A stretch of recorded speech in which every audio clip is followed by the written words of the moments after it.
The mountain man knew trouble when he saw it. And the Smoky saloon in Spokane, Washington Territory reeked of it the moment he pushed through the batwing doors on that sweltering August evening in 1876. Gideon Brennan had been 3 weeks on the trail from his remote cabin in the Bitterroot Mountains, bringing down furs to trade before winter locked the high country in snow and ice. He stood 6'4" with shoulders broad enough to fill a doorway, his dark hair falling past his collar in waves that spoke of months between visits to civilization. His buckskin shirt stretched tight across a chest built from years of splitting wood, hauling trap lines, and wrestling elk carcasses down mountainsides.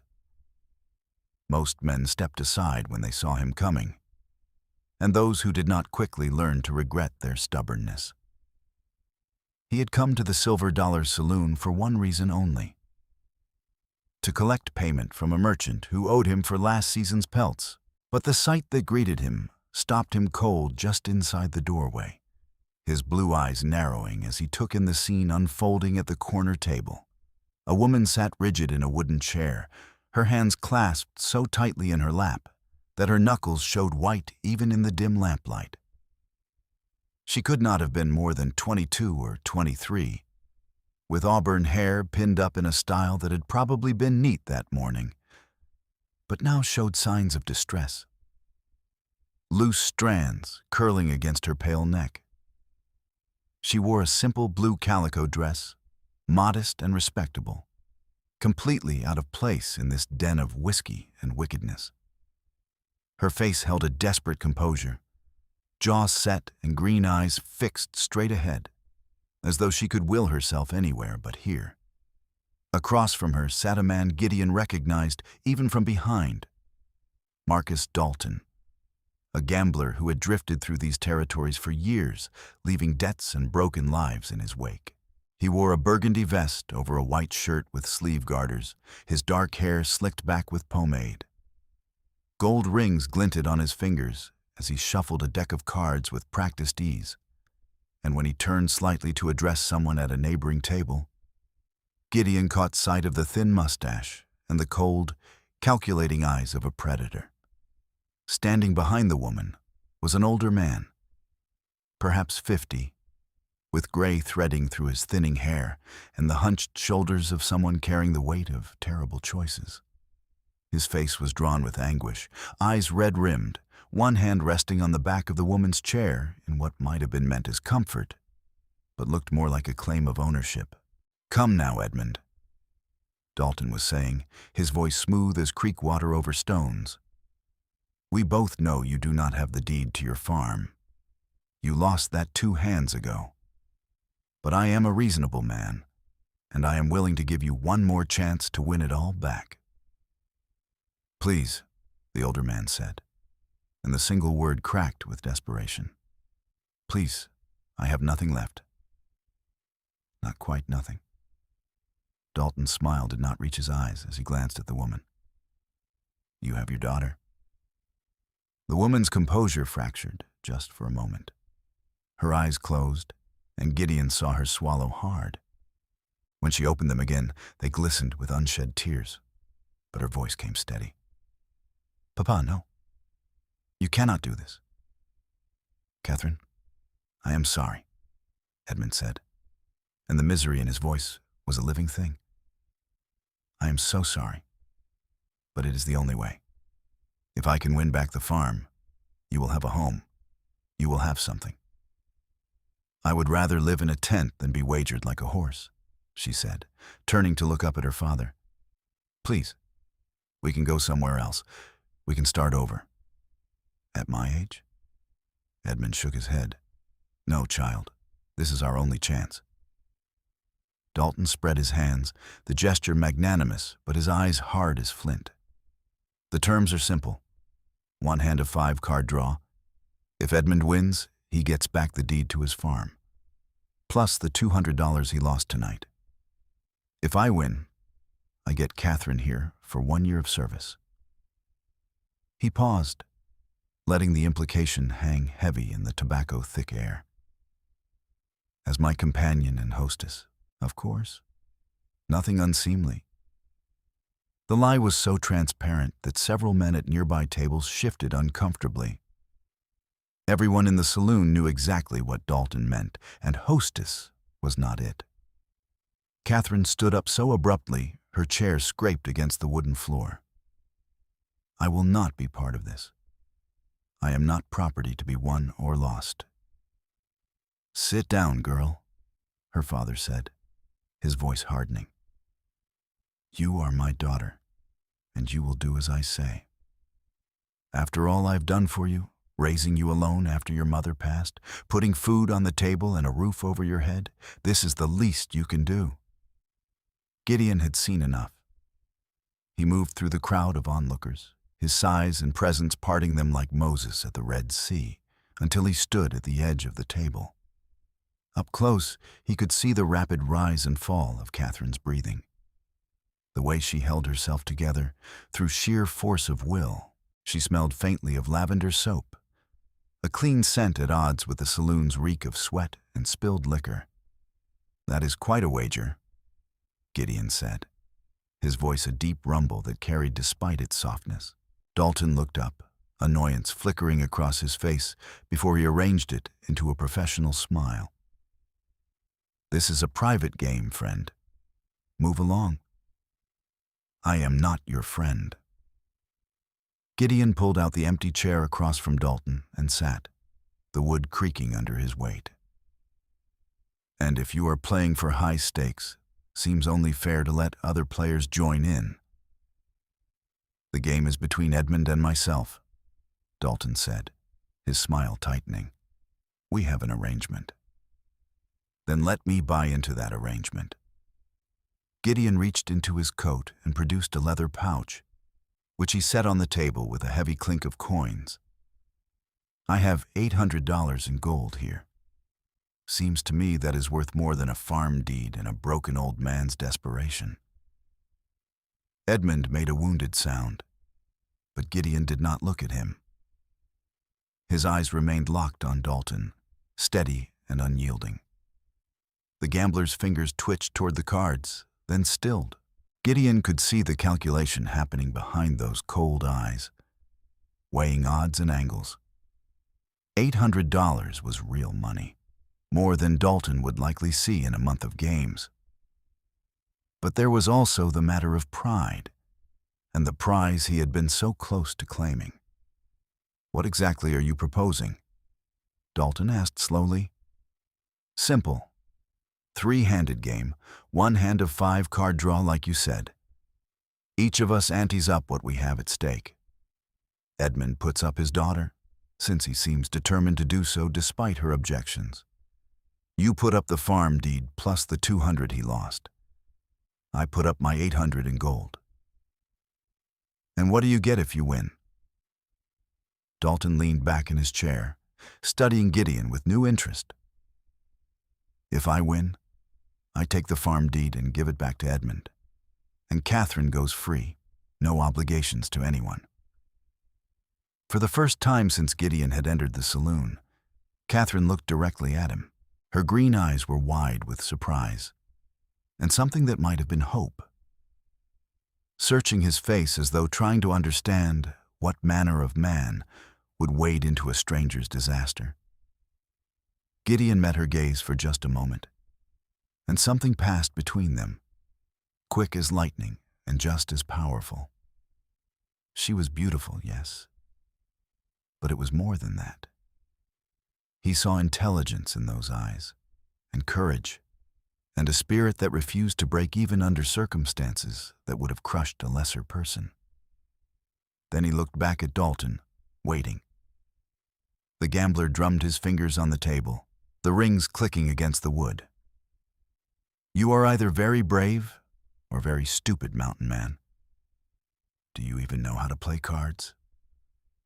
I know enough. That was not quite true. Gideon knew how to play, but he was no card sharp. He made his living from the land, from strength and skill with a rifle, not from reading other men's tells and calculating odds.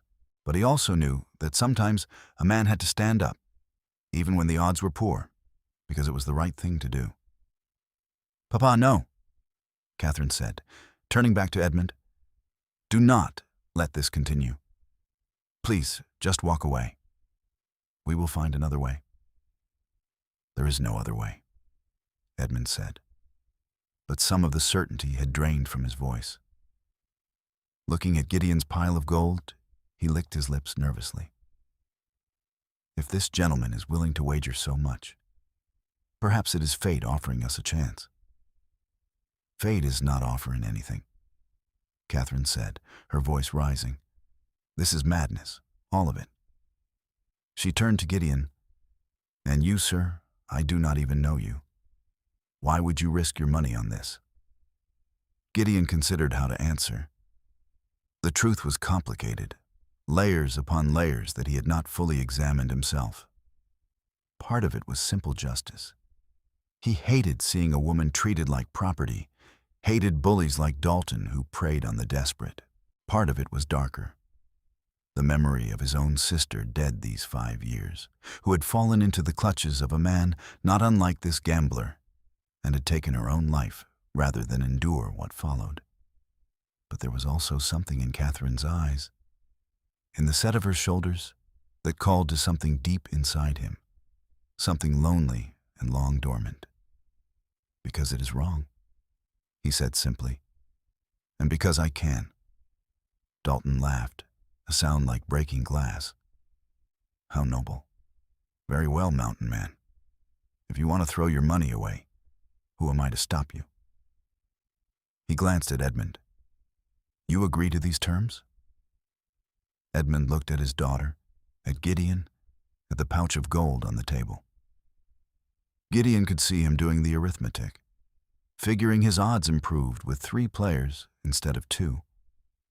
It was the calculation of an addict, desperate for one more chance, convinced the next hand would be the one that changed everything. I agree, Edmund said. Then we have a game. Dalton picked up the cards and began to shuffle with a flourish, the deck whispering and snapping between his practiced hands. Standard rules. 5-card draw, 1 discard. High hand takes all. He set the deck down and looked at each man in turn. Unless either of you wants to back out now? Deal, Gideon said. Katherine took a step back from the table, her hand rising to her throat. In the lamplight, Gideon could see her pulse beating there, rapid as a bird's. Around them, word had spread through the saloon, and men were gathering to watch, drinks forgotten, conversations dying away. This was the kind of game that would be talked about for months, maybe years. Dalton dealt with mechanical precision, snapping cards face down in front of each player. Gideon picked up his hand carefully, keeping his face neutral as he fanned the cards. His heart sank. A pair of 5s, a jack, a 7, and a 3, all different suits. It was a terrible hand, barely above nothing at all. Edmund picked up his cards, and Gideon saw hope flare in his eyes before the man schooled his expression. That told him Edmund had at least something worth playing. Dalton's face revealed nothing at all, as blank and professional as a painted sign. Edmund, you called the game, Dalton said. Your play. Edmund stared at his cards, then carefully selected one and laid it face down on the table. 1 card. Dalton dealt him a single replacement, and Edmund picked it up, sliding it into his hand. His jaw tightened, but whether that meant the card helped or hurt, Gideon could not tell. Mountain Man. Gideon considered his options. With only a pair of 5s, he would need considerable luck to win. He could discard 3 cards and hope to improve the pair. Or he could throw away everything except the 5s and pray for 3 of a kind or better. Both strategies were desperate gamblers' plays. But then again, this whole situation was desperate. He pulled out the jack, 7, and 3, leaving himself with a pair of 5s and no kicker. 3 cards. A murmur went through the watching crowd. Asking for 3 cards signaled weakness, and Dalton's smile returned as he dealt the replacements. Gideon picked them up one at a time, keeping his face absolutely still. The first was a 5. His breath wanted to catch, but he controlled it. 3 of a kind was a respectable hand. The second card was a queen, and the third was another 5, 4 5s. His mind raced. The odds of drawing 2 5s to match his pair were astronomical. It was the kind of hand that came along once in a lifetime, if that. But he could not react, could not let anyone at this table know what he held. "And for myself," Dalton said, setting down the deck, "I will stand pat." Standing pat meant Dalton was not drawing any cards, which meant he believed his original 5 cards were already strong enough to win. That was the play of a man holding a straight, a flush or better. The crowd's murmur grew louder. "Let us see them," Dalton said, his confidence radiating like heat from a stove. "Edmund?" With shaking hands, Edmund laid down his cards. 3 10s, he said, and there was pride in his voice. 3 of a kind was a strong hand, better than most players saw in a month of games. "Respectable," Dalton acknowledged. Then he spread his own cards on the table with a magician's flourish. But not quite enough. Straight 6 through 10. Edmund's face crumbled. He had lost his daughter. Katherine made a sound like a wounded animal, and her hand flew to her mouth. "Wait," Gideon said quietly. "I have not shown yet." Dalton turned to him, eyebrows raised, that condescending smile still in place. "Of course, mountain man. Let us see what 3 cards bought you." Gideon laid down his hand 1 card at a time. 5 of hearts, 5 of diamonds, 5 of clubs, 5 of spades, queen of hearts. The saloon went absolutely silent. Dalton stared at the cards as though they had personally offended him. The color drained from his face, then rushed back in an angry flush. "That is not possible," he said, his voice tight. "You drew 2 5s. "I did." Gideon met the gambler's eyes steadily. 4 of a kind beats a straight. "You cheated," Dalton said, standing up so fast his chair fell over backward. His hand moved toward his coat where Gideon knew he would keep a derringer or a blade. "No one is that lucky." Gideon stood as well, his size making the gambler's rage look small and petty. "The cards were yours. The deal was yours. I did not touch the deck except to draw what you gave me." His voice remained calm, but there was iron underneath. "You lost fair. Accept it." "Like hell I will." Dalton's hand was inside his coat now, fingers closing around something. The distinctive click of a hammer being cocked froze everyone in place. The bartender, a grizzled man with a scar across his cheek, had produced a shotgun from beneath the bar and aimed it directly at Dalton. "No trouble in my place, Marcus," the bartender said. "You know the rules. Whatever happens at the table stays at the table. The mountain man won, and that is the end of it." For a long moment, Dalton did not move. Then, slowly, he withdrew his hand from his coat. Empty, his face was a mask of barely controlled fury, but he was not fool enough to draw against a scattergun. "You will regret this," he said to Gideon. "Both of you will regret this." His eyes flicked to Katherine, and the look in them made Gideon's hands curl into fists. "Especially you, girl. You could have had comfort and luxury. Now you are stuck with this brute who smells like bearskins and probably does not have a real roof over his head." "Get out, Marcus," the bartender said. "Now, before I decide you have been trouble enough and do something about it permanent." Dalton straightened his vest, trying to salvage some dignity. He picked up his coat from the back of his chair and walked toward the door, his footsteps sharp against the wooden floor. At the threshold, he paused and looked back at them, his expression promising retribution, then pushed through into the night. The saloon seemed to exhale collectively. Men turned back to their drinks and conversations, though many cast glances at the table where Gideon still stood. He looked down at his winnings. The farm deed, rolled and tied with string, a stack of bills that represented Edmund's $200, and the leather pouch of his own gold, which he had effectively bet against himself and won back. Then he looked at Katherine. She was staring at him with an expression he could not quite read. Something between gratitude and shock and dawning realization that her life had just changed in ways she had not yet begun to process. Up close, he could see the fine lines at the corners of her eyes, the faint spray of freckles across her nose that her bonnet must usually hide. She was not just beautiful. She was striking, with a strength in her features that matched the strength he had seen in her bearing. "I do not know what to say," she said finally, her voice barely above a whisper. "You saved me from a fate worse than death, and you did not have to. You do not even know me."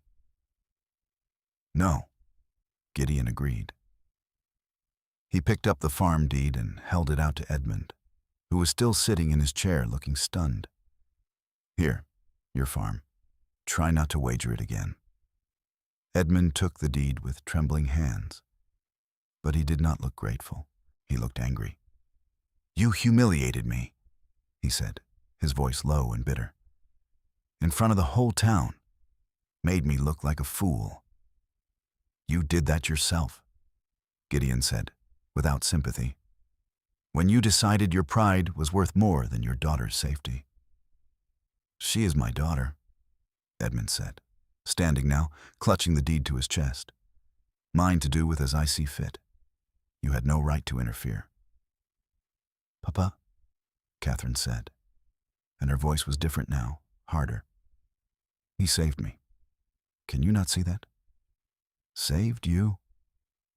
Edmund laughed, a harsh sound. "Saved you for what? You think this mountain savage is any better than Marcus Dalton? At least Marcus has money and prospects. What does this one have? A cabin in the woods and a pile of animal skins?" Gideon saw Katherine flinch as though she had been slapped. Something shifted in her expression, a final thread of obligation or love or hope snapping under too much strain. "That is enough," she said quietly. "I am done." "What?" "I said I am done." Katherine's voice grew stronger with each word. "I am done being your pawn, your gambling stake, your burden. I am done with you, Papa. You can have your farm. I hope it brings you joy since it cost you your daughter." Edmund's mouth opened and closed, speechless for a moment. Then his face flushed red. "You ungrateful girl. After everything I've done for you, you would walk away from your own father? You wagered me in a card game," Katherine said, and tears were streaming down her face now, though her voice remained steady. "You looked at me and decided I was worth less than a piece of property. What daughter could forgive that?" She turned to Gideon, and he saw the full force of her will focusing on him like sunlight through a glass. "You said if you won, I would go free. Is that still your intention?" "It is," Gideon said. "You do not owe me anything. You are free to go where you will, do what you will." She nodded slowly, then looked around the saloon as though seeing it for the first time. "I have no money, no home, no prospects." She laughed, a sound on the edge of breaking. "I suppose I am truly free now, free to starve in the street." "Katherine, you come home right now," Edmund demanded. "Stop this nonsense." "No." The single word rang with finality. She looked at her father, And Gideon saw years of hurt and disappointment and swallowed anger in that gaze. You made your choice tonight, Papa. Now I am making mine. I would rather take my chances with a stranger than spend one more night under your roof. Then go, Edmund spat. Go and see how far pride gets you. Do not come crawling back when you realize what you have thrown away. He stormed toward the door, shouldering past onlookers, and disappeared into the night. Katherine stood very still, her arms wrapped around herself. In the lamplight, with tears on her cheeks and her hair coming loose from its pins, she looked young and lost and impossibly brave. Gideon cleared his throat. You can have the $200, he said, nodding toward the money still on the table. It was your father's, but seems to me you earned it more than he did. It will give you a start, at least. She looked at the money, then at him. And what will you do? Ride back to your cabin in the mountains and forget this ever happened? That was my plan, he admitted. Take me with you. The words hung in the air between them, impossible and dangerous and absolutely serious. Gideon felt his heart kick hard against his ribs. You do not know what you are asking, he said carefully. My cabin is 3 days' hard ride from here, high up where the air gets thin and winter comes in September. It is a rough life, lonely and hard. You would have to leave everything you know. Everything I know just wagered me in a card game, Katherine said. I am a good worker. I can cook and clean, and so I will earn my keep. I just need somewhere to go, and you are the only person I trust right now. She paused, then added quietly, Please, I have nowhere else. Gideon studied her face, looking for signs of hysteria or desperation that might fade with the dawn. But what he saw was determination, the same unbreakable core he had recognized from across the saloon. This was not a woman making a rash decision in a moment of crisis. This was a woman who had been pushed to the edge and was choosing to jump rather than let someone else push her. It is not a life for someone used to towns and civilization, he warned. I go months without seeing another soul. My nearest neighbor is 15 miles away over rough terrain. The cabin is not fancy. 1 room, a loft for sleeping, a fireplace, and a cook stove. That is all. It sounds like paradise compared to being Marcus Dalton's hostess, she said. I am stronger than I look. I will not be a burden. He believed her. Against all reason and common sense, he believed her. All right, he said. You can come, but there are rules. You sleep in the loft, I sleep below. You want to leave at any time, I will bring you back to Spokane or to wherever you want to go. And you understand, this is about giving you sanctuary, nothing more. I am not expecting anything from you. I understand, Katherine said. And the relief that flooded her face was so profound that Gideon knew he had made the right choice, whatever complications it might bring. He gathered up his gold pouch and the $200, handing the bills to her. She took them with steady hands, folded them carefully, and tucked them into a pocket in her dress. We leave at first light, Gideon said. Do you have things you need to gather? Just a carpet bag at the boarding house where Papa and I were staying. It will take me 10 minutes to collect it. I will walk with you. The streets are not safe this time of night, especially not after what just happened. They left the saloon together, stepping out into the cool August night. Spokane was not a large town, but it was growing, feeding off the miners and loggers and railroad workers who flowed through the Washington Territory in an endless stream. Gas lamps burned at intervals along the main street, casting pools of yellow light. Somewhere, a piano played badly, and a dog barked at shadows. Gideon kept his hand near the hunting knife on his belt, his eyes scanning the darkness. He did not trust Marcus Dalton to accept defeat gracefully. And a man like that, humiliated in public, was capable of anything. Katherine walked beside him, her stride quick and purposeful despite the exhaustion he could see in the set of her shoulders. "I need to ask you something," she said as they walked. "Ask. Why did you really do it, sitting down at that table? No one risks $800 for a stranger out of simple kindness. So what was the real reason?" Gideon was quiet for a moment, considering his answer. "I had a sister," he said finally. "Margaret. She was 21 when she met a man, a gambler passing through our town. He was charming and handsome and promised her the world. By the time we realized what he really was, it was too late. He took her to San Francisco, put her to work in a house there. When she tried to leave, he beat her. When she kept trying, he broke her spirit. She threw herself off a pier one night, drowned before anyone could pull her out." Katherine stopped walking, turning to face him. In the lamplight, her eyes were wide with sorrow. "I am so sorry. That is a terrible thing to carry. I was 17 when it happened, too young and too far away to help her. I have spent the last 10 years wishing I could go back, wishing I had been there to stop her from leaving with him in the first place." He met Katherine's eyes.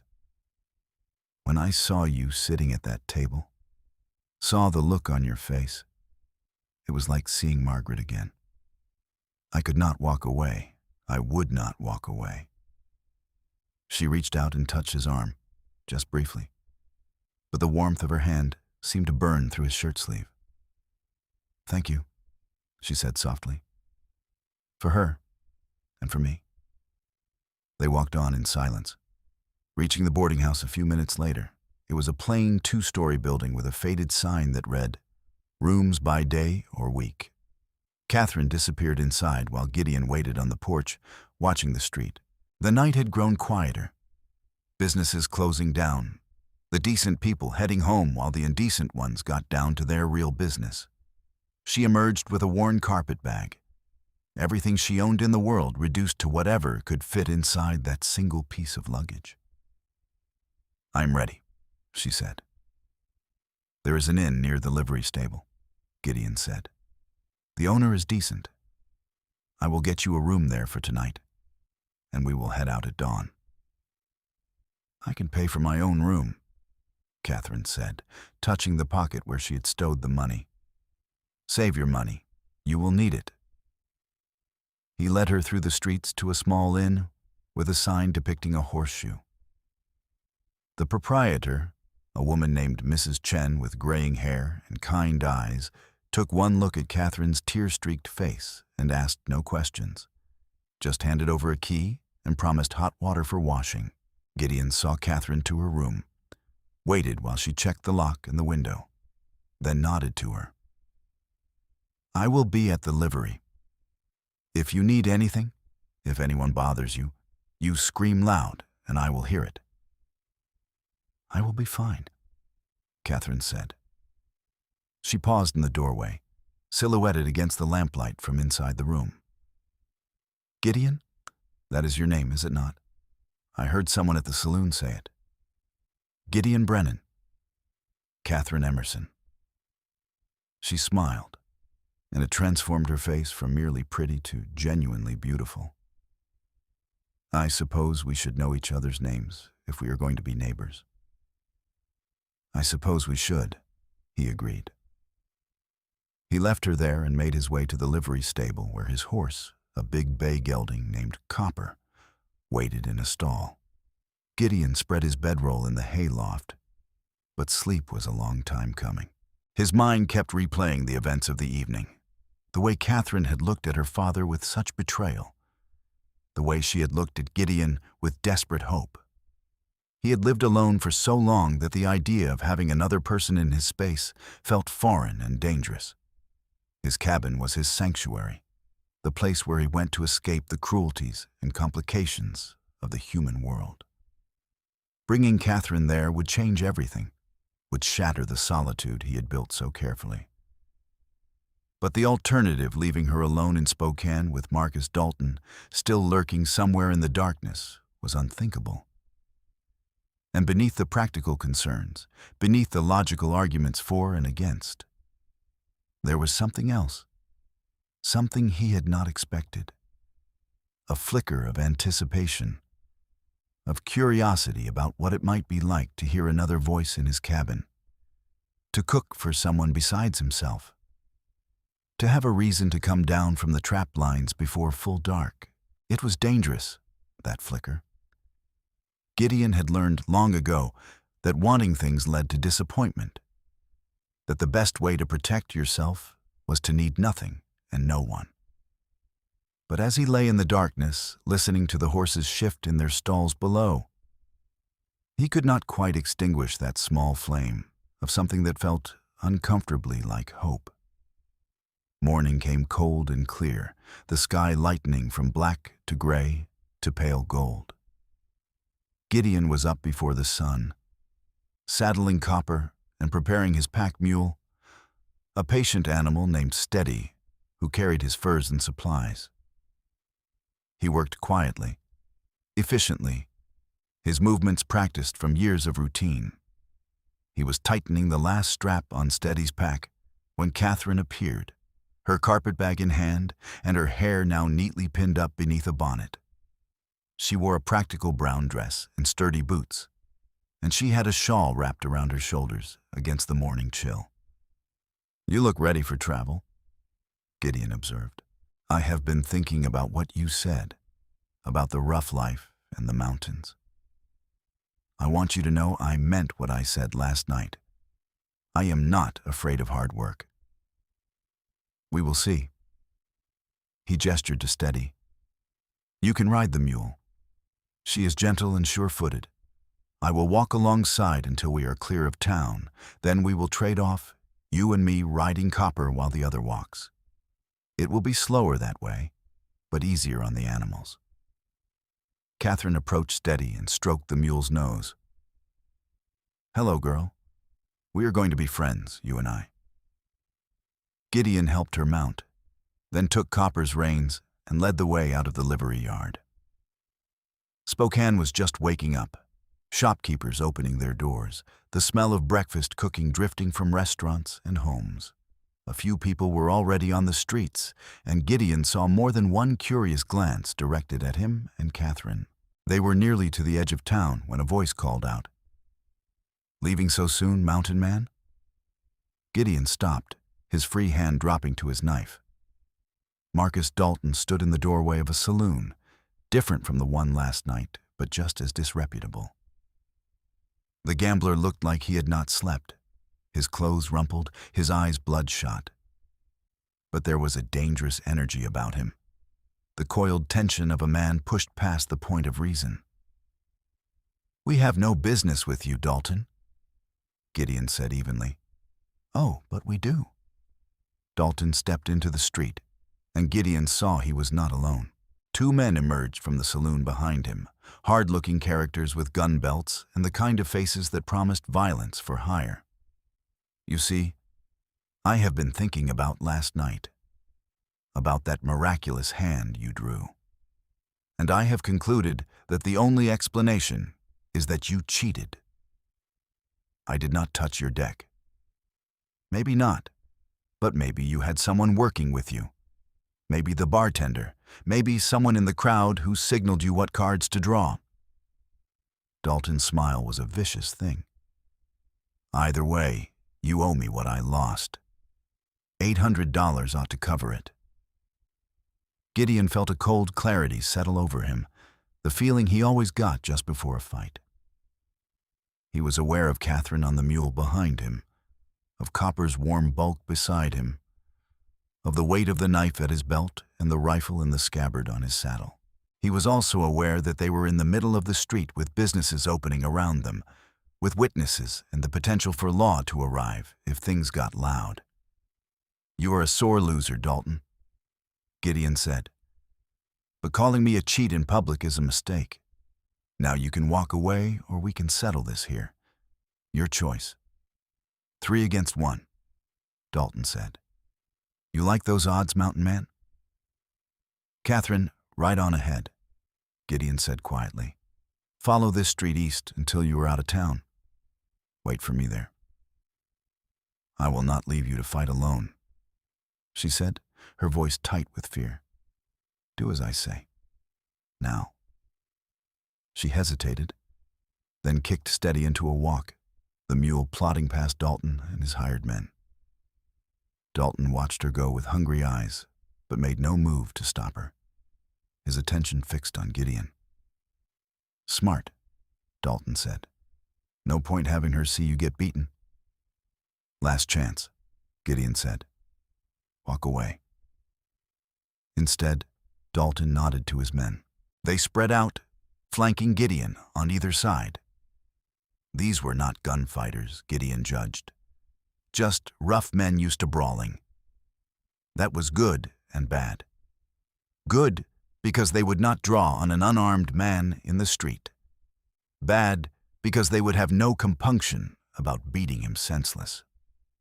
The first one came at him from the left, a big man with a broken nose and scarred knuckles. Gideon dropped Copper's reins and pivoted, using the man's momentum against him. He caught the attacker's arm, twisted, and sent him sprawling into the dirt. The second man was already there, swinging a meaty fist at Gideon's head. Gideon ducked under the blow and drove his fist into the man's midsection, feeling the air rush out of him. But there were 2 of them and only 1 of him, and they had the advantage of desperation and numbers. The first man was back on his feet, and this time he had drawn a knife. Gideon pulled his own blade just as the man lunged. Steel rang on steel as Gideon parried the strike. They circled each other, boots scraping on the packed earth. Behind them, Gideon could hear Dalton urging them on, could hear windows opening as people came to see what the commotion was about. The man feinted left and struck right, but Gideon had been in knife fights before. He twisted aside, caught the man's wrist, and brought his knee up hard. The man grunted and staggered back, his knife falling from nerveless fingers. That left 1 man, and Gideon turned to face him just as the fellow's nerve broke. I am not paid enough for this, he muttered, backing away with his hands raised. Gideon looked at Dalton. You want to try your luck yourself, or are you done? The gambler's face was twisted with rage and humiliation, but he was not stupid enough to challenge a man who had just bested 2 attackers. This is not over, he spat. You hear me? This is not over. It is, Gideon said flatly. And if I see you following us, if I hear you have come anywhere near Katherine, I will finish what you started here. We understand each other? For a long moment, Dalton just stared at him. Then he turned and walked back into the saloon, his remaining hired man following. The one on the ground groaned and rolled onto his side, clutching his ribs. Gideon picked up Copper's reins and led the horse quickly down the street, leaving Spokane behind. He found Katherine waiting just past the last building, her face pale and her hands gripping the mule's reins so hard her fingers were white. Are you hurt? She asked immediately. Not even bruised.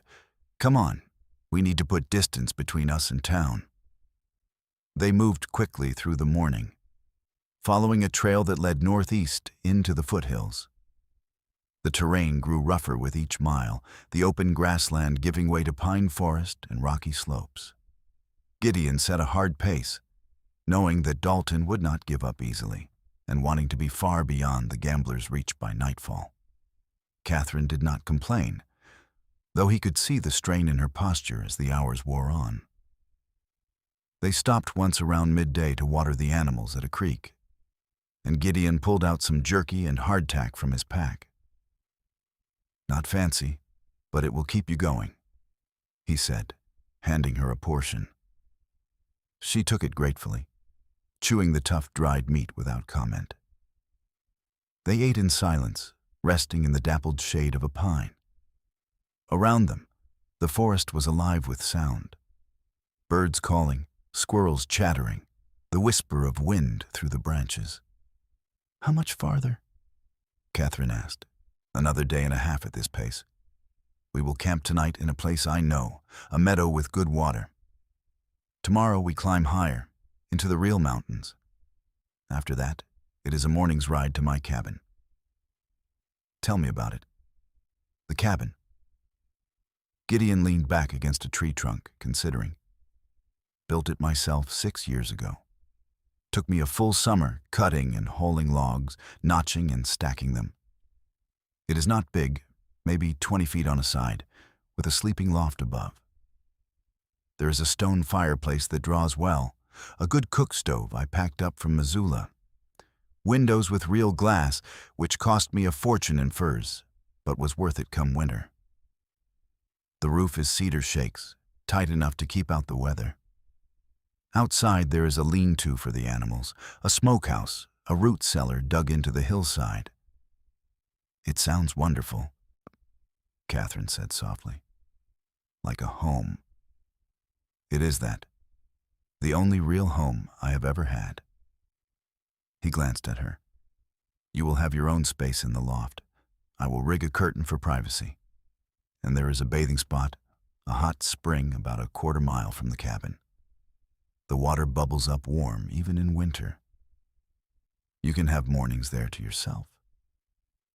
Katherine looked at him, and he saw her reassessing, perhaps realizing that he had thought this through, that he was trying to make this strange arrangement work in a way that protected her dignity and autonomy. "You are a good man, Gideon Brennan," she said. "I am a man who has been alone too long," he corrected. "We will see if that is the same thing." They rode on through the afternoon, the trail climbing steadily. The air grew cooler and cleaner, scented with pine and the distant snow that capped the highest peaks. Katherine fell silent, and Gideon wondered what she was thinking, what fears and hopes were churning behind those green eyes. By the time the sun touched the western horizon, painting the sky in shades of orange and gold, they had reached the meadow Gideon had mentioned. It was a sheltered bowl of grassland surrounded by forest, with a clear stream running through it and a fire ring of stones marking where Gideon had camped before. He helped Katherine down from the mule, noting the stiffness in her movements. "You are not used to riding." "Not for this long," she admitted, "but I will adjust. Sit and rest. I will tend to the animals and get a fire going." Gideon worked quickly, unsaddling Copper and Steady, rubbing them down, and staking them out on long tethers where they could graze and reach the stream. He gathered wood and kindling, built a fire, and soon had flames crackling cheerfully against the gathering darkness. From his pack, he pulled out a small pot and the makings of a simple stew. Dried venison, some root vegetables he had bought in Spokane, a handful of wild onions he had gathered along the trail. Katherine watched him work, and gradually she got up and came to the fire. "Let me help. I am not an invalid." "Can you cook?" "I can. My mother taught me before she died, and I have been keeping house for Papa since I was 12. Gideon handed her the pot and the ingredients. "Then it is yours. I will admit I am not much for fancy cooking. I tend toward whatever is quick and fills the stomach." Katherine took over, and Gideon was impressed by the efficiency of her movements. She had the stew simmering within minutes, the smell making his mouth water. While it cooked, she disappeared into the trees for a few minutes, and when she returned, she carried a handful of mushrooms and some wild herbs. "These will make it better," she said, adding them to the pot. They ate in comfortable silence, the stew rich and savory in a way that Gideon's own cooking never managed. Afterward, he cleaned the pot in the stream while Katherine prepared her bedroll near the fire. "You should take the spot closest to the fire," Gideon said. "Nights can get cold up here, even in summer." "Where will you sleep?" "Other side of the fire. I will keep watch for a while, make sure we were not followed. Katherine settled into her blankets, and Gideon added more wood to the fire before taking a position with his back against a log, his rifle across his knees. Above them, the stars emerged in a brilliant tapestry, more than could ever be seen from town. An owl hooted in the distance, and Copper snorted softly from where he grazed. "Gideon." Katherine's voice was quiet in the darkness. "Yes?" "I am scared." He turned to look at her. In the firelight, her face was young and vulnerable. "Understandable. You have had a hard couple of days. Not scared of the journey, scared of what comes after. What if I cannot manage the life up there? What if I am just a burden, another mouth to feed that you do not need? Then I will bring you back to civilization like I promised. But I do not think that will happen. You have steel in you, Katherine. I saw it last night, and I see it now. That is not something that breaks easy." She was quiet for a moment. "What if I do manage? What if I stay? What then?" "Then we figure it out as we go. I am not expecting anything from you except honest effort. You work, I work, we both survive. That is enough." "Is it?" She was looking at him now, her eyes reflecting the firelight. "Is it really enough for you, just survival?" Gideon did not know how to answer that. For 6 years, survival had been enough, even more than enough. It had been everything. His purpose, his goal, his reason for waking each morning. But sitting here with Katherine across the fire, with the memory of her courage in the saloon still fresh, he was beginning to wonder if maybe survival was not the same as living. "Get some sleep," he said instead of answering. "Tomorrow is a hard day." She nodded and curled into her blankets, and after a while, her breathing evened out into the rhythm of sleep. Gideon kept his vigil, listening to the night sounds, watching the shadows beyond the firelight. No one came. No hoofbeats echoed through the trees, no voices disturbed the peace. They were alone in the wilderness, just as he had wanted. So why did it feel so different this time? Morning brought frost on the grass and their breath misting in the air. Gideon woke Katherine gently, and they ate a quick breakfast of hardtack and coffee before breaking camp. The trail grew steeper as they climbed, switchbacking up mountainsides where the trees grew twisted and short. Katherine's face was flushed with effort, but she kept pace, never once asking to stop or slow down. Around midday, they crossed a ridge, and the landscape opened up before them in breathtaking splendor. Mountains marched away in every direction, their peaks still dusted with snow even in late summer. Valleys filled with forest stretched between them, and in the distance, Gideon could see the glint of a lake, like a sapphire dropped among the pines. "It is beautiful," Katherine breathed.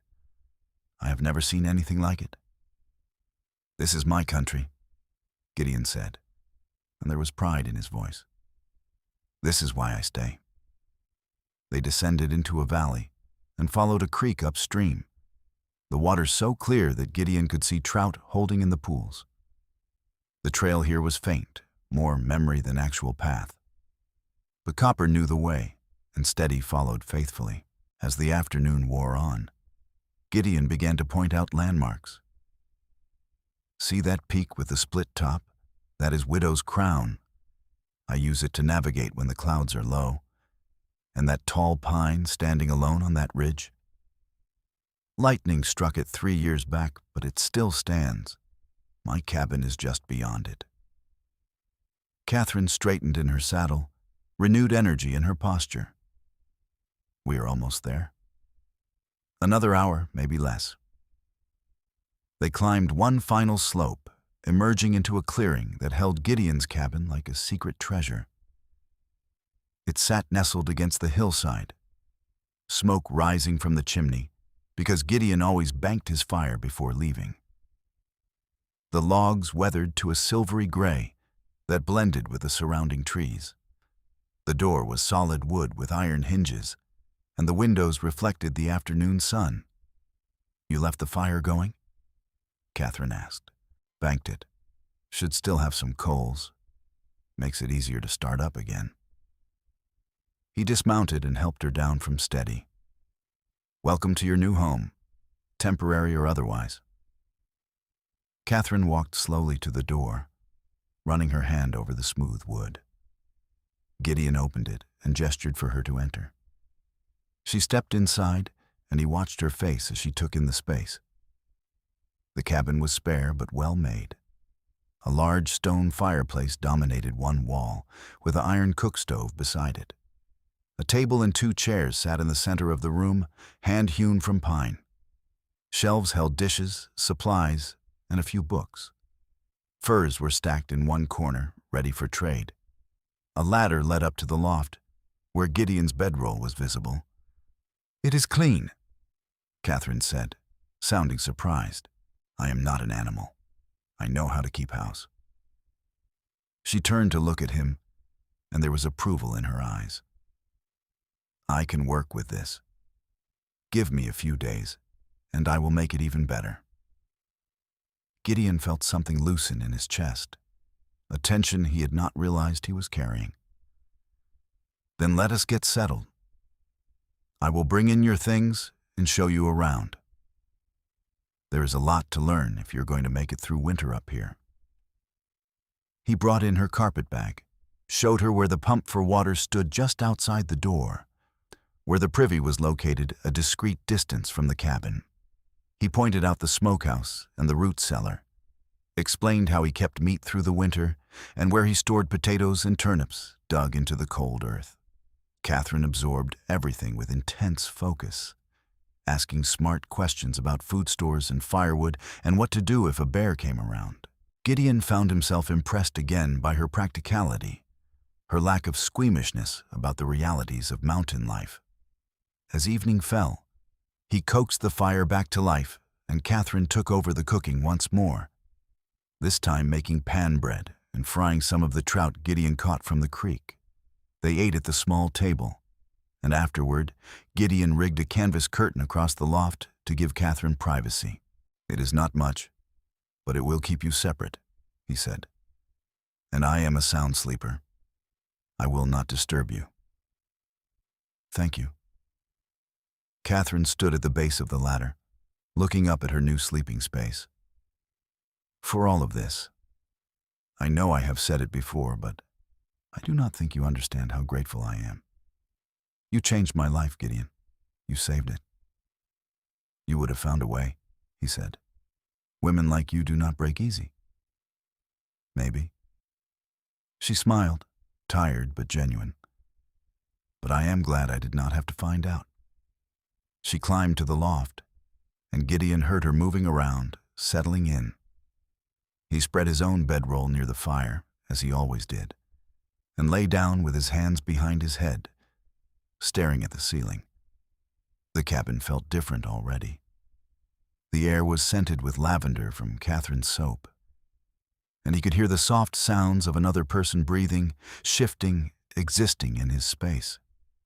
It should have felt intrusive, uncomfortable. Instead, it felt like something had shifted back into place, like a bone setting after a break. He closed his eyes and let sleep take him, lulled by the crackling fire and the knowledge that for the first time in years, he was not alone. The days that followed fell into a rhythm. Gideon woke before dawn and tended to his trap lines, checking snares and deadfalls, resetting ones that had been tripped, bringing back whatever game he found. Katherine took over the household tasks with an efficiency that freed Gideon to spend more time hunting and preparing for winter. She cleaned and organized, mended his clothes with neat stitches, cooked meals that made him realize how poorly he had been eating for years. But she also pushed herself to learn the harder skills. She insisted Gideon teach her to shoot the rifle, and after some initial struggles with the weight and the recoil, she became a decent shot. She learned to recognize animal tracks, to tell which plants were safe to eat and which would make you sick, to read the weather in the clouds and the behavior of the animals. They talked while they worked, small conversations that revealed their histories in gradual layers. Gideon learned that Katherine's mother had died of fever when Katherine was 12, that her father had been a shopkeeper before his gambling habit destroyed his business, that they had been moving from town to town for the past 5 years, chasing the false promise that the next game would turn everything around. Katherine learned that Gideon had been born in Missouri, that his father had been a blacksmith who died when Gideon was 15, that he had drifted west in the years after his sister's death, searching for something he could not name until he found these mountains and realized he was home. Weeks passed, and August turned to September. The aspen trees began to turn gold, and the nights grew cold enough that Katherine started sleeping under all her blankets. Gideon brought in extra firewood, stacking it under the eaves where it would stay dry, and began the process of drying meat and smoking fish for the lean months ahead. One evening, as they sat by the fire after dinner, Katherine asked the question he had been expecting. What happens when winter comes, when we are snowed in for months? We survive, Gideon said. We have enough food stored now, enough wood. The cabin is tight and warm. The biggest danger is boredom and cabin fever. But that is why I keep books and carving wood around. And after winter, what happens in the spring? That depends. He looked at her across the fire, this woman who had transformed his cabin into something that felt like a home. Do you want to stay, Katherine? Truly. Because if you do, we need to start thinking about next year, about planting a garden, maybe getting some chickens, expanding the root cellar, about making this a real homestead instead of just a trapper's camp. She was quiet for a long time, staring into the flames. When she spoke, her voice was soft but certain. I want to stay, not because I have nowhere else to go, but because I am happy here. For the first time in years, I feel safe. I feel like I have a purpose. She looked up at him. But I need to know something. What do you want, Gideon?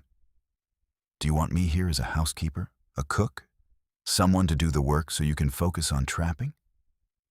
Or do you want something else? Gideon felt his heart rate pick up. This was the conversation he had been both hoping for and dreading.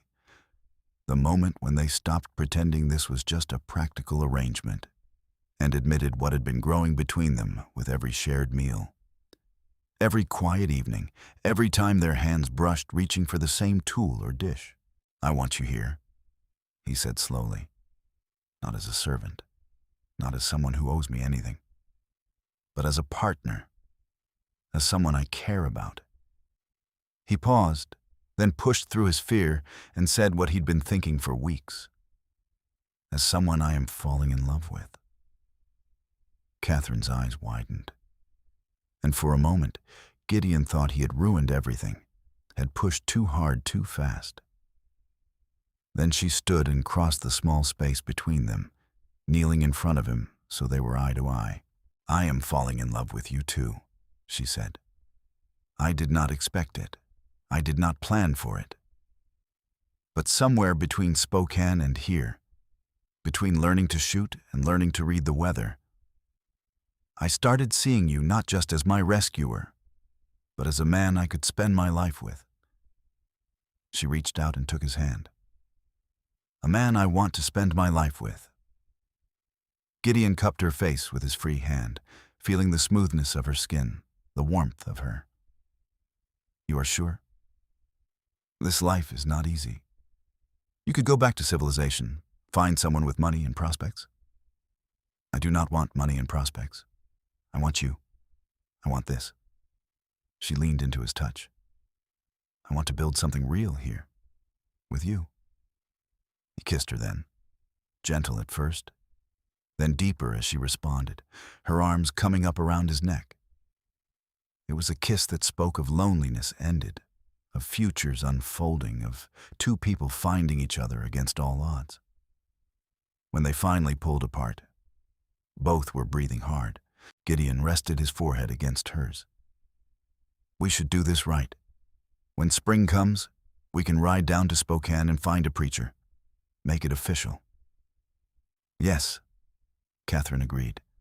"But until then, I want to move from that loft. I want to be beside you, truly beside you, as your partner." "Are you sure?" "I have never been more sure of anything." They made love that night for the first time, tender and careful with each other, learning the geography of bodies and hearts.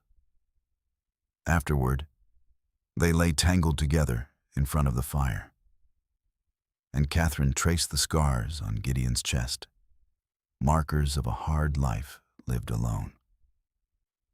"You are beautiful," she said softly. "I am battered and scarred. You are strong and alive, and mine." She kissed one particularly long scar that ran across his ribs. "Every mark is proof that you survived, that you are here with me now." Gideon pulled her closer, feeling her heart beat against his. "I love you, Katherine Emerson. I love you, Gideon Brennan." They fell asleep like that, wrapped in each other and the warmth of the fire. And when Gideon woke in the morning, he felt lighter than he had in a decade, as though some great weight had been lifted from his shoulders. The weeks before winter became a time of preparation and deepening connection. They worked side by side, and in the evenings, they talked and laughed and made love with increasing confidence and joy.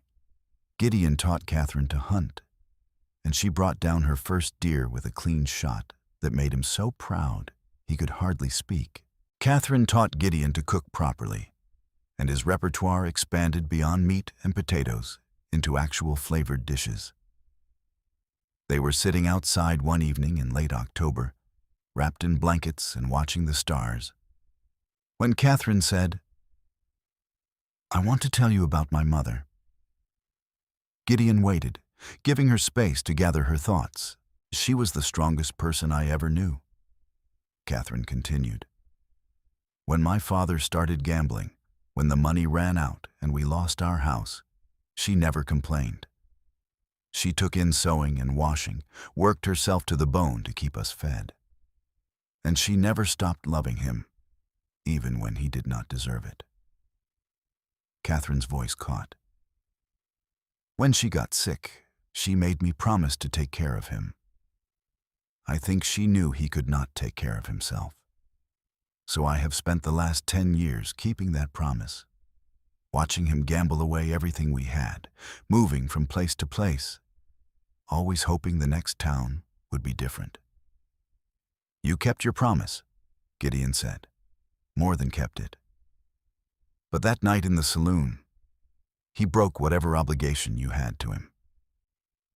"I know. And I feel guilty about that, about walking away, about not even knowing if he is alive or dead." Gideon turned to look at her. "Do you want to know? When spring comes, I can ride to Spokane and ask around, find out what happened to him." Katherine considered this. "I think I do. Not because I want to reconcile, but because I need to know he is taken care of, even if it is not by me. Does that make sense?" "It makes perfect sense. You have a kind heart, Katherine. It is one of the things I love about you. And you have a protective soul. You see injustice and you step in, even when it is dangerous, even when it would be easier to walk away. That is what I love about you." They sat in comfortable silence, looking at the stars, and Gideon marveled at how right this felt, how natural it was to have her beside him. The first snow came in early November, a light dusting that melted by afternoon. But it was a warning, and Gideon doubled his efforts to finish preparations. He chinked any gaps in the cabin walls with fresh moss and clay, repaired the smokehouse roof, and brought in enough firewood to build a wall between the cabin and the lean-to. By the time the serious snow arrived in late November, they were ready. The storm came howling out of the north, dropping 3 feet in 2 days and turning the world outside into a white wilderness. They were snowed in, cut off from civilization, alone in their small cabin with only each other for company. And it was wonderful. They fell into winter routines. Mornings began with Gideon building up the fire while Katherine made breakfast. Days were spent on necessary tasks, tending the animals in the lean-to, melting snow for water, checking the food stores. But there was also time for leisure, for reading aloud from Gideon's small collection of books, for carving and sewing, for simply sitting together and talking. They made love frequently, exploring each other with growing passion and tenderness. Katherine bloomed in the isolation, her laughter coming more easily, her smiles brighter. Gideon found himself constantly amazed by her resilience and intelligence, and the way she had adapted to this hard life as though born to it. One evening in December, as a blizzard raged outside and they lay together under piles of furs and blankets, Katherine said, "I think I might be pregnant." Gideon went very still. "You think?" "I have missed my courses twice now, and I have been feeling odd in the mornings. Not sick exactly, but different." She turned to face him in the darkness. "Are you angry?" "Angry?" He pulled her close, his hand splaying across her flat stomach. "Why would I be angry? A child is a blessing. But we are not married yet. People will talk. Let them talk. We will ride down in the spring and make it legal. But in my heart, you are already my wife. And if you are carrying our child, then we are already a family." He kissed her forehead. "I am happy." "Katherine, happier than I have ever been." She relaxed against him. "I am scared. I do not know anything about having babies. What if something goes wrong? Then we will deal with it together. But nothing will go wrong. You are strong and healthy, and I will take care of you." He meant every word. The thought of Katherine, heavy with his child, of a baby in the cabin come summer, filled him with a fierce joy he had not known was possible. Winter deepened. The snow piled higher, burying the cabin to the eaves until Gideon had to dig a tunnel to reach the lean-to. They were truly isolated now, locked in their small world, and it should have been claustrophobic and difficult. Instead, it was intimate and precious, a time carved out of reality where only they existed. Katherine's pregnancy progressed, her body changing in subtle ways. Gideon treated her like spun glass, trying to take over the heavier tasks, but she refused to be coddled. "I am pregnant, not broken," she said one morning when he tried to stop her from hauling water. "I can still work." "I know, but I worry." "Then worry quietly and let me do what I need to do. I will tell you if I need help." It became their new routine, Gideon hovering protectively, while Katherine stubbornly maintained her independence, both of them compromising and adjusting until they found the right balance. One night in January, during a brief break in the storms, Gideon took Katherine outside to see the northern lights. They stood in the deep snow, bundled in furs, and watched the sky dance with ribbons of green and purple and blue. "I never knew such things were real," Katherine breathed, her face tilted up to the display. "It is like magic. It is better than magic. It is real." Gideon wrapped his arms around her from behind, his hands resting on the small swell of her belly. "This is real. You and me, and this child. This is what matters."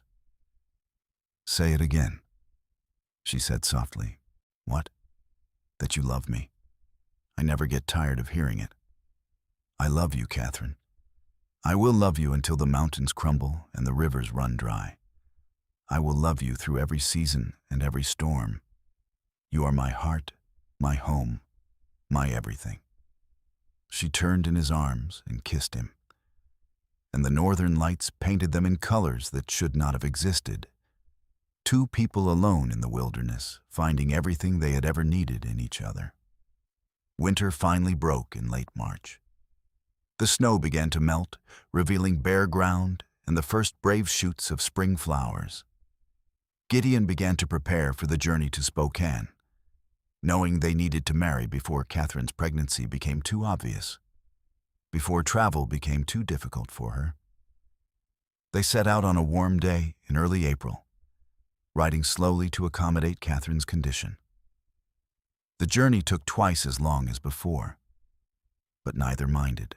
They camped in familiar places, made love under the stars, and talked about the future with the kind of hope that Gideon had thought lost to him forever. Spokane had grown in the months they had been gone. New buildings lined the main street, and the population had swelled with spring arrivals. Gideon led them to the church, a simple white building with a cross on top, and asked to speak with the minister. Reverend Thomas was a kind-faced man in his 50s who asked no uncomfortable questions about why they wanted to marry so quickly. He agreed to perform the ceremony the next day, giving them time to clean up and purchase a simple ring from the general store.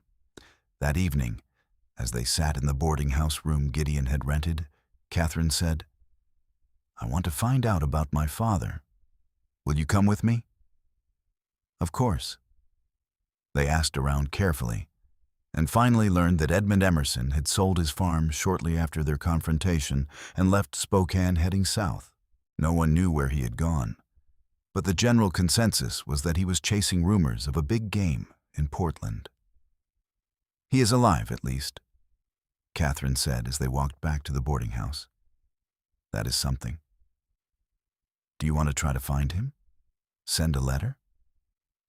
She shook her head. "No. I just needed to know he is out there somewhere. But that part of my life is over. I am building something new now, with you." The next day, they stood before Reverend Thomas in the small church. Katherine wore a simple dress she had brought from the cabin, cleaned and pressed, and Gideon wore his best shirt, his hair tied back with a leather cord. There were no guests, no family, just the minister and his wife as witness. "Do you, Gideon Brennan, take Katherine Emerson to be your lawfully wedded wife?" the Reverend asked. "I do," Gideon said, his voice strong and clear, looking into Katherine's eyes. "And do you, Katherine Emerson, take Gideon Brennan to be your lawfully wedded husband?" "I do," Katherine said, her smile radiant. They exchanged rings, simple bands of gold that nonetheless felt like the most valuable things Gideon had ever owned.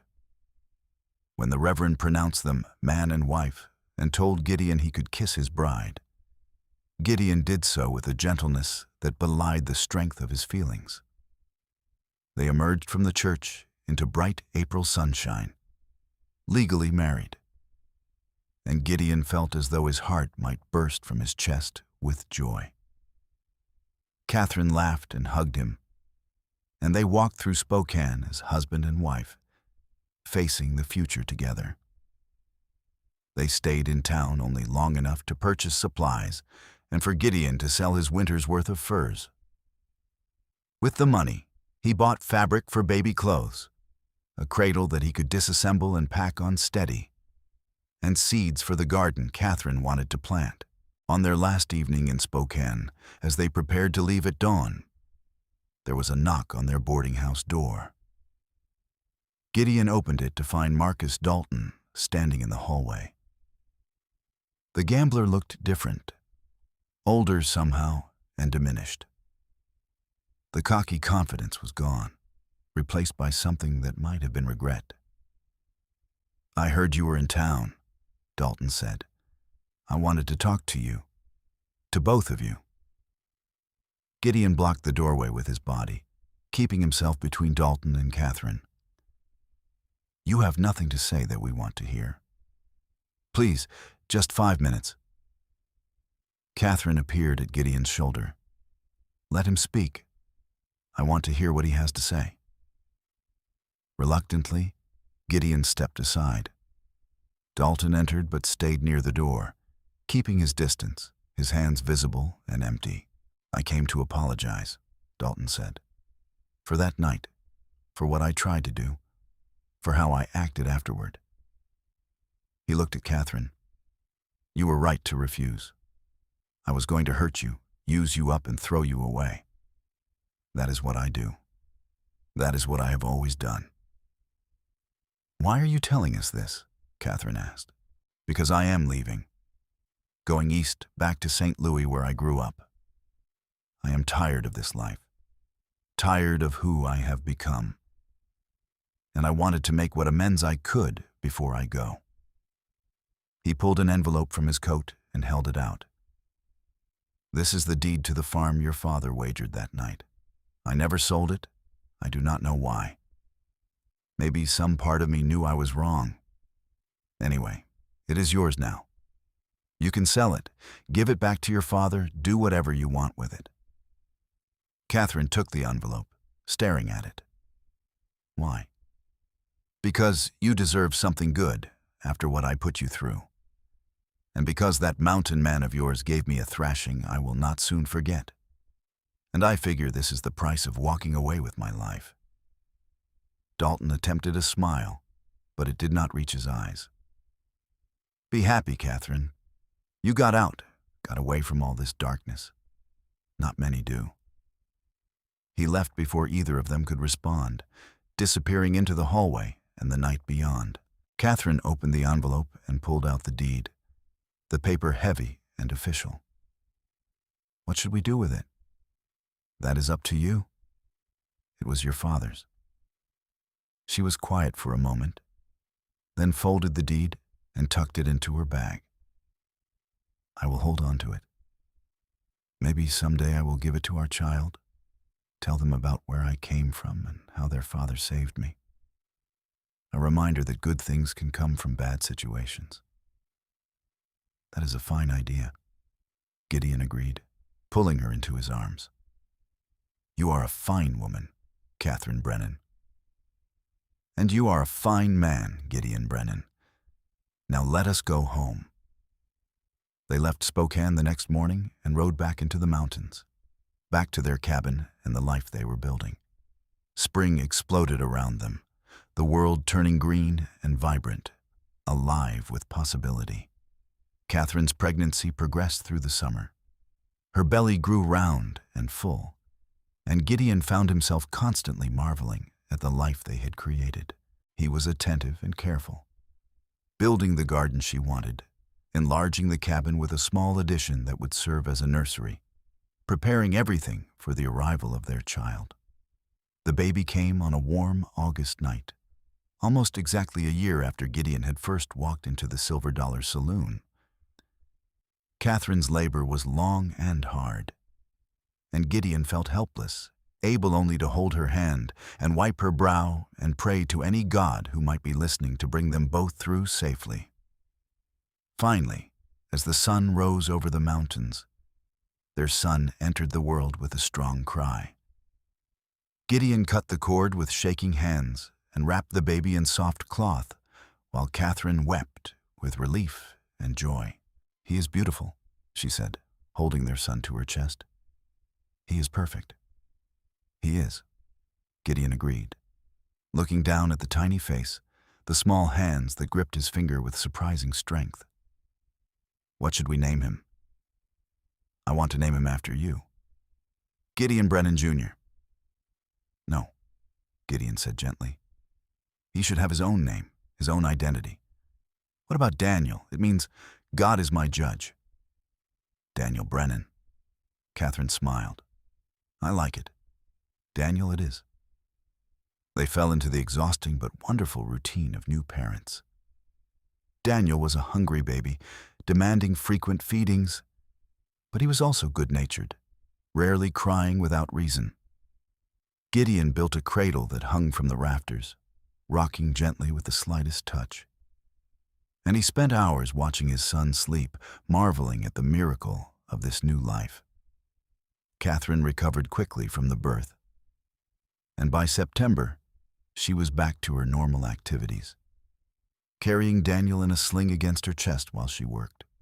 They were a family now, complete and whole, and the cabin rang with laughter and baby sounds and the kind of happiness that Gideon had never imagined possible. That winter was harder than the first, with a baby to care for and the constant worry that comes with parenthood. But they managed, learning as they went, supporting each other through the sleepless nights and the moments of doubt. Daniel grew and thrived, his eyes turning the same blue as his father's, his hair coming in dark and thick. Spring came again, and with it, the realization that they needed to expand their operation if they were going to support a family. Gideon began trapping more seriously, ranging farther in search of beaver and marten. Katherine worked the garden, preserving vegetables for winter, and started raising chickens in a coop Gideon built near the cabin. The years passed in a rhythm of seasons. Daniel grew from baby to toddler to boy, strong and adventurous and curious about everything. When he was 4, Katherine became pregnant again, and this time the pregnancy was easier, her body remembering what to do. Their second son, Samuel, was born on a spring morning with the first wildflowers blooming outside the cabin door. They added another room to the cabin, then another as their family continued to grow. A daughter came next, named Margaret after Gideon's sister, and then another son, Thomas. 4 children filled the cabin with noise and life and constant motion, and Gideon could hardly remember what it had been like to live in silence and solitude. He and Katherine worked side by side year after year, building their homestead into something substantial. They added a barn, a proper smokehouse, a workshop where Gideon could work leather and wood during the long winters. Katherine planted fruit trees that would take years to bear, but promised future abundance.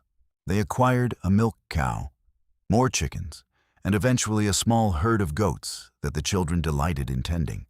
The children grew, learning to hunt and trap from their father, to garden and preserve from their mother. They were mountain children, comfortable in the wilderness, skilled at survival, but also educated from the books Katherine ordered from Spokane each year. She taught them to read and write and do mathematics at the cabin's table, determined that they would have opportunities beyond the mountains if they chose. One evening, when the children were asleep and he and Katherine sat by the fire as they had done 1,000 times before, Gideon said, "Do you ever regret it? This life? You could have had so much more." Katherine looked at him, her hair now streaked with gray, but her eyes still as green and clear as the day he had first seen her. "More than you? More than our children? More than this place we have built together?" She shook her head. "I have everything I could ever want right here. Even when winter is hard, even when we are snowed in for months with 4 restless children. Especially then, because we are together, and we are safe, and we are loved." She reached out and took his hand. "You saved me, Gideon. From Marcus Dalton, yes, but also from a life of emptiness and desperation. You gave me purpose and partnership and a love I did not know existed. How could I possibly regret that?"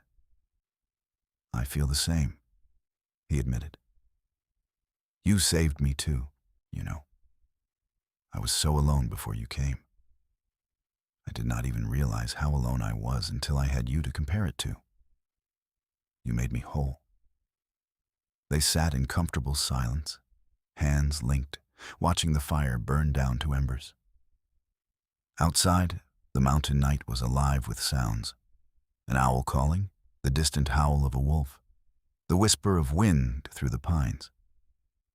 Inside, their children slept peacefully, safe and warm, dreaming whatever dreams mountain children dream. Years turned into decades. The children grew and left, one by one, to seek their own adventures. Daniel went to Spokane and became a merchant, prospering in ways that made his parents proud. Samuel joined the territorial rangers, protecting the wilderness his father loved. Margaret married a doctor and moved to Seattle, while Thomas took over the homestead, raising his own family in the cabin that Gideon had expanded so many times it barely resembled the original structure. Gideon and Katherine, their children raised and their life's work done, built a small cottage nearby where they could live in peace, while Thomas and his wife managed the daily operations. They spent their days much as they had in the beginning, working together, talking, sitting by the fire in the evenings. They grew old together, their bodies wearing down, but their love only deepening. Gideon's hair went white and his shoulders stooped, but he could still split wood and shoot straight. Katherine's hands grew gnarled with arthritis, but she could still cook a meal that brought tears to the eyes and tend the garden she had expanded into something remarkable. On a warm summer evening, when Gideon was 70 and Katherine 68, they sat outside their cottage watching the sunset paint the mountains in shades of gold and pink. Their grandchildren played nearby, the sound of their laughter carrying on the breeze. "Do you remember that night in Spokane?" Katherine asked. "When you sat down at that table and won my freedom?" "Every detail," Gideon said. "The way the lamplight caught in your hair, the look in your eyes, like you were holding yourself together by sheer will. The moment I knew I could not walk away. I remember thinking you were the biggest man I had ever seen, and the gentlest. I remember being terrified and hopeful at the same time." She leaned against him, and he wrapped his arm around her shoulders. "That was the best hand of cards ever played in the history of the world." "4 5s, Gideon said, smiling. "I could not believe it when I drew them."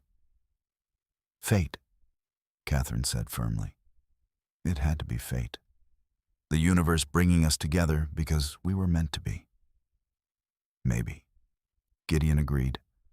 "Or maybe just incredible luck. Either way, I am grateful for every day since." They watched the sun sink below the mountains, painting the sky in colors that defied description. Around them, the world was exactly as it should be. Their family thriving, their land prospering, their love as strong as the mountains themselves. "I love you, Gideon Brennan," Gideon said, as he had said countless times over the decades. "I love you, Gideon Brennan," Katherine replied, as she always did. Forever and always. They sat together as the stars began to emerge. Two people who had found each other against all odds, who had built a life of meaning and purpose and deep, abiding love. The gambler had tried to win her in cards, but the mountain man had won her freedom, and in doing so, had won everything that truly mattered. Their story, begun in a smoky saloon on a desperate night, had become a legend in the mountains, told and retold by their children and grandchildren. But the real story was simpler and more profound. Two lonely people who found each other, who chose each other every day, who built something lasting out of nothing more than courage and love and stubborn determination. As the night deepened and the grandchildren were called inside, Gideon and Katherine remained outside a while longer, reluctant to leave the beauty of the evening. Thomas appeared at the cottage door, lamplight spilling out behind him. "You two should come in," he called. "It is getting cold." "In a minute," Gideon replied. But they stayed longer than a minute, because moments like these were precious, and they had learned over a lifetime together to savor them. Finally, as the chill became too much even for their stubborn spirits, they stood and walked hand in hand to the cottage, moving slowly but steadily, supporting each other as they always had. Inside, the cottage was warm and bright. Thomas and his wife had prepared dinner, and the table was set for everyone. The grandchildren chattered excitedly about their day, and Katherine listened with the attentiveness she gave to everything, asking questions and laughing at their stories. Gideon watched his family, the generations that had come from that single brave decision to sit down at a card table and challenge fate. He thought about the life he might have had if he had walked away that night, if he had let Katherine face her doom alone. It would have been safe and solitary, and ultimately meaningless. Instead, he had risked everything on a hand of cards and won not just the game, but a life beyond his wildest dreams. He had won love and partnership, children and grandchildren, a legacy that would continue long after he was gone. He had won everything that made life worth living. That night, as he and Katherine lay in their bed in the cottage, the mountain silence broken only by the sound of their breathing, Gideon said, "I would do it all again, you know. Every hard winter, every moment of doubt, every challenge. I would do it all again for one more day with you." "We have had thousands of days," Katherine said, her hand finding his in the darkness. "And with luck, we will have thousands more. But I feel the same. Every moment with you has been a gift." They fell asleep together, as they had every night for decades. And in the morning, they woke to sunlight streaming through the window and the sound of their grandchildren playing outside. It was the beginning of another day, in a lifetime of days, ordinary and extraordinary all at once. The years remaining to them were good ones. They watched Thomas and his wife expand the homestead even further, saw their grandchildren grow, and begin having children of their own. They celebrated births and marriages, weathered illnesses and hardships, and through it all, their love remained the constant, the foundation upon which everything else was built. When Gideon was 75, he fell ill with a fever that would not break. Katherine nursed him through it, as she had nursed him through smaller ailments over the years, and he recovered, though he was weaker afterward. His body was finally beginning to fail him, the decades of hard mountain living taking their toll. But his mind remained sharp, and his love for Katherine never wavered. He told her stories from their life together, reminding her of moments she had forgotten, treasuring the memories they had built. "Do you remember the first time you shot that deer?" he asked one afternoon as they sat in the autumn sunshine. "I remember you being so proud you could not stop grinning," Katherine said. "I remember thinking that if I never accomplished anything else in my life, making you proud like that was enough. You have accomplished so much more. You built a family, a home, a life. You are remarkable, Katherine. We built it together, every bit of it, together." When winter came that year, Gideon knew it would be his last. He could feel it in his bones, in the way his breath came shorter and his strength faded. He was not afraid, though. He had lived a full life, had loved deeply and been loved in return, had left a legacy that would continue for generations. What more could any man ask for? On a cold January night, with Katherine beside him and his children gathered around, Gideon Brennan passed peacefully in his sleep, his hand clasped in Katherine's, his last breath a whisper of her name. Katherine grieved, as anyone would grieve the loss of their other half, but she did not despair. Did not. She had their memories, their children, their grandchildren, and great-grandchildren. She had the homestead they had built and the mountains Gideon had loved. He was gone, but he was also everywhere. In every tree he had planted, every room he had built, every story she told. She lived for another 5 years, growing old with grace and dignity, surrounded by family, tending her garden until the very end. When she finally joined Gideon, passing quietly in her sleep on a spring morning with the wildflowers blooming outside her window, The family buried her beside him on a hill overlooking their homestead, where they could rest together forever in the mountains they had made their home.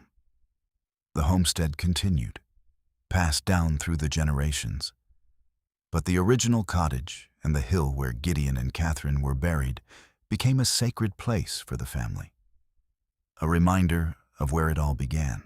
Their story was told and retold, becoming part of family legend, a testament to the power of love and courage and fate.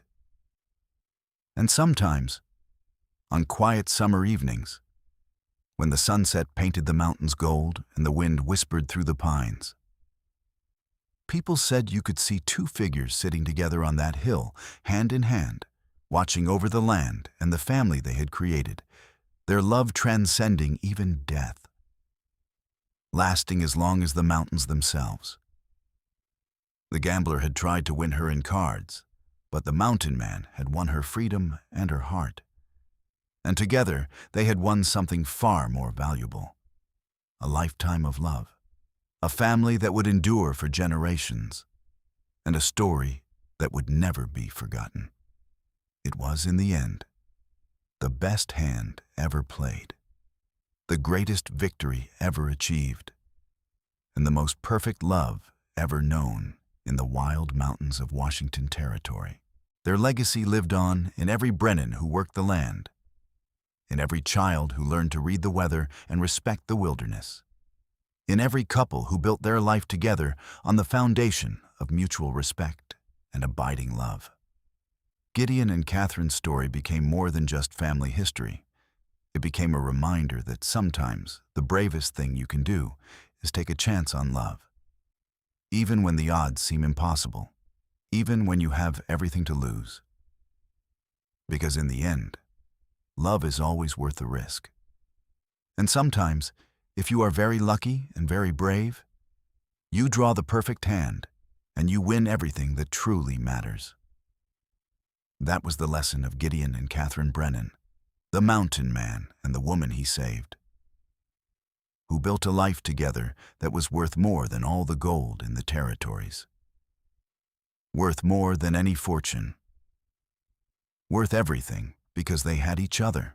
And so their story ended, not with tragedy or loss, but with triumph and continuation, with love that lasted beyond death, with a family that would carry their names and their values forward into the future. It was a happy ending, a true ending, a perfect ending to a story that began in a smoky saloon and ended in the eternal embrace of the mountains, where two souls found each other and chose to never let go. The Brennan homestead stood for more than a century after Katherine's death, growing and evolving, but never forgetting its roots. The hill where Gideon and Katherine were buried became a place of pilgrimage for their descendants, a place to come when life got hard, to remember that two ordinary people with extraordinary courage had built something lasting from nothing more than love and determination. And there, in the shadow of the mountains, their story lived on forever, a testament to the power of taking chances, of standing up for what is right, of believing that love can conquer even the darkest circumstances. The gambler had lost, the mountain man had won, and the woman who had been nearly lost found her true home and her true love. And together they created something that would never die. That was the story of Gideon and Katherine Brennan. And it was a story worth telling, worth remembering, worth celebrating for all time. Because in a world that too often forgets the value of true love and lasting commitment, their story remained a beacon, shining bright across the years, reminding everyone who heard it that happy endings are real, that love can triumph, and that sometimes the best things in life come from the bravest choices. And so, on that hill in the mountains, beneath the endless sky, Gideon and Katherine Brennan rest together still, their story complete, their love eternal, their legacy secure in the hearts and lives of all who came after them. It was the ending they deserved, the ending they had earned, and the ending that proved, beyond all doubt, that their love was real and true and forever.